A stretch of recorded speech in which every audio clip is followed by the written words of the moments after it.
আচ্ছা, তারপরে একটা দারুণ একটা রেসিপি দেখাবো।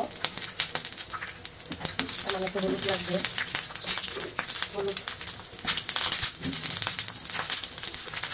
সামান্য হলুদ দিয়ে দিলাম।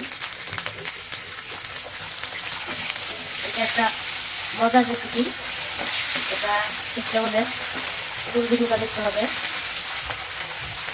আমরা তো কাঁকড় অনেকভাবেই খাই, কিন্তু এভাবে কে কে খান আমাকে জানাবেন। এটা লাস্ট পর্যন্ত দেখতে হবে, তার জন্য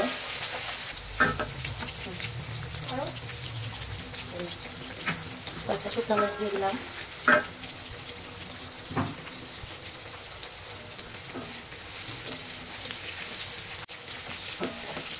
একটু ভেজে দিতে হবে, যে পর্যন্ত সিদ্ধ হয় সে পর্যন্ত ভাজতে হবে আমাদের। এটা জাল কমিয়ে ভাজতে হবে, পুড়ে যেন না যায় খেয়াল রাখতে হবে।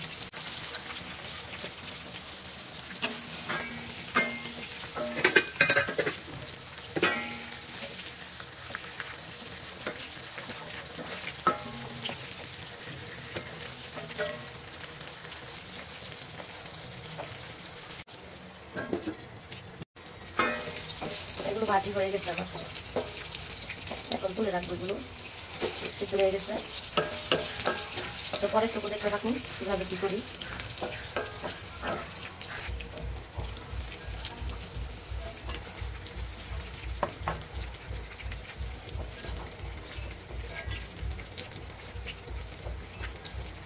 কড়াইটা ভালোই লাগতেছে আমার কাছে, যে এইভাবে সব কিছু ডুবো ভাই মনে হচ্ছে ননস্টিক, এটা ভালোই।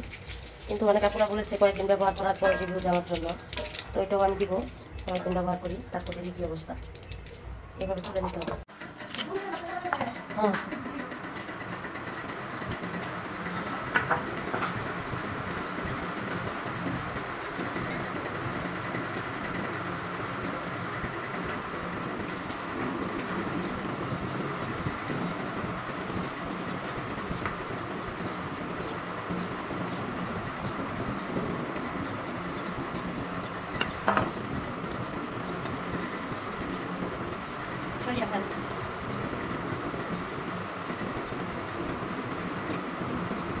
Biar dulu kita selamat.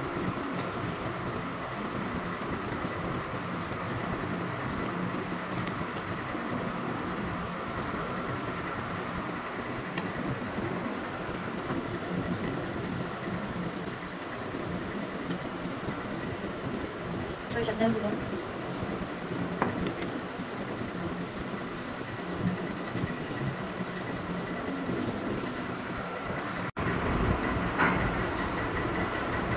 হয়ে গেল আমার কাঁকড় ভর্তা।